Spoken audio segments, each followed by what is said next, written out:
Hello, welcome back to the channel, welcome back to the RDA. This is your AC Milan versus Manchester United preview and preferred XI, because it's no longer predicted XI. Although, how can you be mad at Solskjaer after that result? It's so typical of Ole Gunnar Solskjaer and Ole Gunnar Solskjaer's Manchester United to be against the ropes and to pull off a result like that against Manchester City. He's the first Manchester United manager in history to win 3 of his first Manchester derbies away from home. Interesting stat, probably a meaningless stat in the grander scheme of things, but if you're a hopeless romantic like I am, if you love the number 7 jersey like I do, if you love club traditions and culture and history like I do, then it's a stat that means everything. And big up, respect. I'm still all out, obviously, but respect.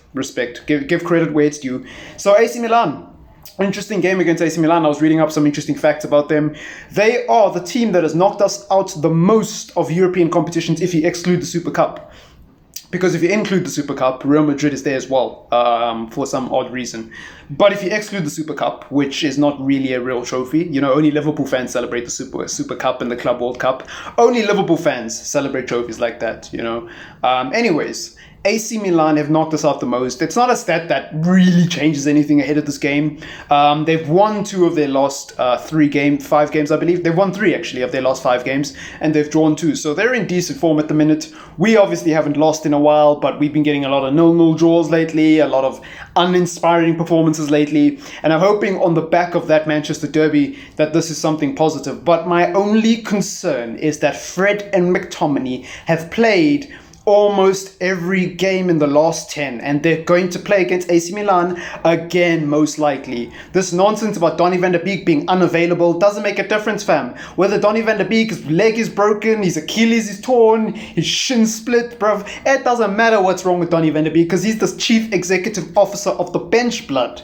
That's his title at Manchester United. So I don't want to hear this nonsense about injury crisis. Paul Pogba's injured. That's a huge injury. But other than him, we're not missing anyone. Cavani, please, what has he done? So it's not like he would have made a difference at the weekend. Van der Beek, we don't use him anyways. If Eric Bailly was injured, we don't use him anyways. If Tonzeba was injured, we don't use him anyways. Phil Jones is injured, we don't use him anyways. So all these players who are supposedly injured or out with a knock for the weekend, we don't use them. The only ones I would say that we do need was David De Gea and Paul Pogba. David De Gea wasn't injured. The boss let him go on paternity leave, to go spend time with his family, which is Ollie's fault, And if you think Ollie's being a nice guy and he's being a reasonable human being, that's up to you. I think it's a nice gesture personally, and I couldn't care less, fam, because I think Henderson's a decent goalkeeper, and I wouldn't really have anything to say. I think you look like a real idiot if you sat here going, oh my god, I can't believe Ole Gunnar Solskjaer has let De Gea go spend time with his family for a month during COVID. This is unacceptable. Get him out. Like, come on. Like, you can't knock someone for being a nice guy. Like, I've always said, and I've always criticized Ole Gunnar Solskjaer on his abilities as a manager, on who he hires in his coaching staff. But to criticize him as a person, as an individual, to say he smiles too much in press conferences and he irritates you because he gives players months off to go spend time with their family, like, come on, I mean, everybody's entitled to their own opinion, but that's just not me. So in goal, I'd obviously go with Henderson, bruv. Obviously, in the back 4, I'd go with Maguire and Bailey, but at this point, I don't even know what's the point of saying Bailey. Like, maybe we should ban the name Eric Bailly on this channel just so that you guys get bored of hearing it, because all we're going to see is Magalov from now on, innit? On the right backs and left backs, I think I would go with Alex Telles, fam. I think I would give Luke Shaw a rest. It's a night in Europe, bruv. Come on. I know AC Milan is a good team and it's a team that we have to respect, but you gotta manage Luke Shaw. Like, he looked like there was something wrong with him during the game against Man City. Maybe a cramp or something, maybe a muscle injury potentially. It's nothing serious, obviously, but I think we should protect Luke Shaw because, as I've always said, it's not like his injury record has magnificently vanished. We still have to manage these players. But Ole Gunnar Solskjaer will probably start Luke Shaw. He'll probably start Aaron Wan-Bissaka, which I don't agree with because I think Wan-Bissaka's been ran into the ground. But what are you going to do, because we don't have any reinforcements in that area, because our board don't back managers. In the midfield, I think he's probably going to go with McFred, which I think, again, is another mistake. I think I would play Matic and one of McTominay or Fred, because we know Van der Beek ain't starting, and then Bruno ahead of them, and look to bring Van der Beek off the bench. In the front 3, I think I would go with Cavani for this game. I think I would rotate, even though I think Martial is starting to get confidence back in and he's starting to, start to hit the gears up. And actually, if Martial did start, I wouldn't mind it. But I just think Cavani for a bit of rotation. it's an interesting situation against AC Milan because I don't actually know how good they are. I'm not going to pretend I watched the Serie A.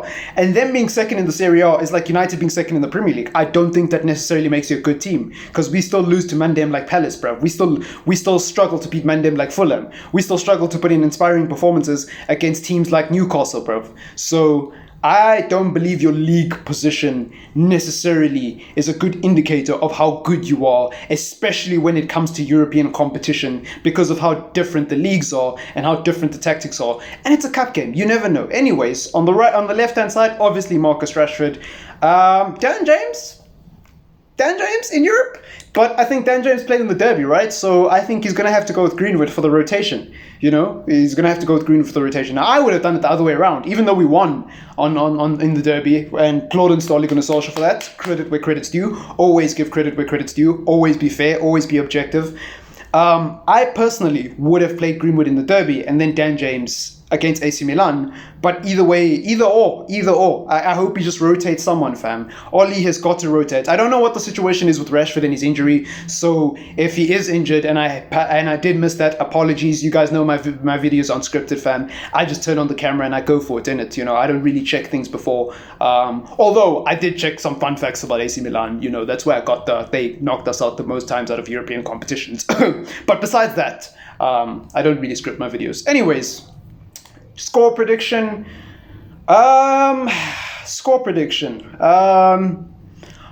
2 legs, I think United are going to win it 3-2. So I think it will be 1-1 at their ground. And then I think we'll win 2-1 at Old Trafford. And they'll make it 3-2 overall. You know, I think that's an interesting score prediction. Maybe I'll change it in the second leg. Who knows? Maybe we get battered. Maybe we batter them. You know, I hope we destroy AC Milan, man. Like, I can't have Zlatan coming back to haunt us, bro.